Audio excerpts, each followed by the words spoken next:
Bonsoir, voici l'analyse technique du CAC 40 pour le 29 mai. Alors avant de commencer, soyez très prudents sur les produits que vous utilisez, connaissez bien la règle du jeu. Alors pendant 2-3 jours je ne serai pas là, je suis en formation, donc il reste encore demain.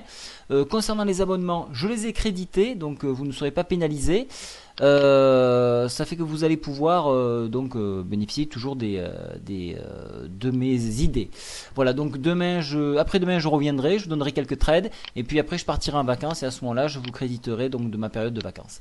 Alors je saute tout de suite, le tableau de bord Scalp est à jour au passage. Je saute tout de suite sur le calendrier économique de demain. Donc aujourd'hui on voit que le scénario d'août est en train de se reproduire. Donc ne soyez pas surpris, je l'avais évoqué depuis plusieurs jours. On est en train de consolider. Donc avant de parler du graphique, on va venir tout de suite sur les indicateurs économiques qu'il faudra suivre pour demain. Alors demain matin, petit œil sur les ventes espagnoles ici pour voir un petit peu si ça peut repartir. Attendu, enfin on attend un chiffre négatif bien évidemment, mais peut-être un peu moins. 9h55, le taux de chômage en Allemagne, ça va être important parce que la reprise se fera par l'Allemagne, enfin de ce que l'on entend.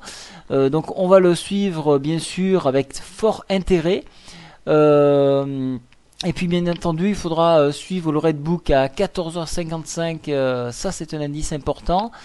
Si on arrive à avoir quelques sources, et après oui, il faudra sauter à 19h pour avoir donc des discours importants, notamment de la FONC. Voilà. Donc tac tac tac, voilà. Alors actuellement je suis 100% liquide. Ma position sur la parité AUD-NSD a avorté, tant pis. Ça commencera une petite perte, des fois on peut se louper. Alors qu'est-ce qui se passe? Donc on a eu un gap à l'open, ce qui nous laisse toujours cette ouverture ici. Donc on pensait le combler, bon on aura toujours. Donc ça c'est un petit point de repère intéressant.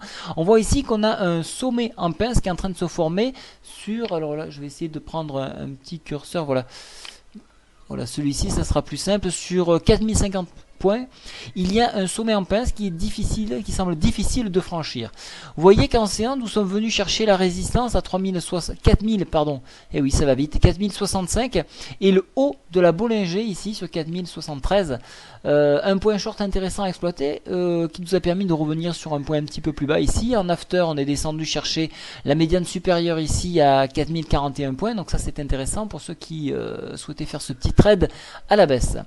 Nous avons toujours l'influence du SAR baissier, mais regardez, déjà, se succède le SAR haussier ici, vous voyez le petit point vert, voilà, donc ça c'est le SAR haussier, donc on commence à avoir à nouveau des signaux positifs pour aller encore plus haut. Alors, qu'est-ce qui peut se passer après cette hausse? On peut aller donc à nouveau chercher donc cette résistance à 4064 et par extension alors on aura quelques pistes sur le haut de la Bollinger, un nouveau haut à 4077 environ, mais rien n'empêche l'indice de monter à 4153 maintenant avec cette énorme résistance hebdomadaire ici que vous voyez à 4159. Voilà, ça ce sont les objectifs haussiers. Pour les baissiers, venir chercher un support, un point d'appui, donc dans un premier temps sur enfoncement médiane supérieure à 4044, venir chercher une oblique ici à 4050 points, pardon, 4020 points, 15 points, pardon, décidément, et le comblement du gap ici, 3995 points. Par extension, on viendra chercher la MM20 ici, 3971. Alors la configuration semble repartir de plus belle à la hausse. Regardez, pourquoi?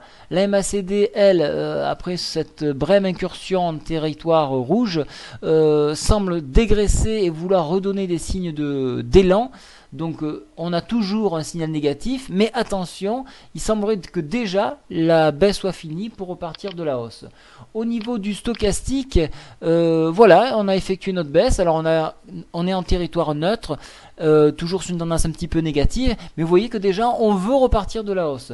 Donc soyez très vigilants. Et alors le checking money flow, voilà que donc les bulles avaient lâché un petit peu de terrain, voilà qu'ils le reprennent à nouveau. Donc la pause est finie, les ventes de fin de mois ont été faites, donc il se pourrait qu'on reparte de plus belle à la hausse. Alors pour moi je reste positif sur l'indice malgré cette hauteur. Rien n'empêche l'indice de poursuivre sa hausse. Voilà, je donnerai plus d'informations en newsletter, bien évidemment. Sachez que toutes les inscriptions avant la fin du mois, vous pourrez bénéficier.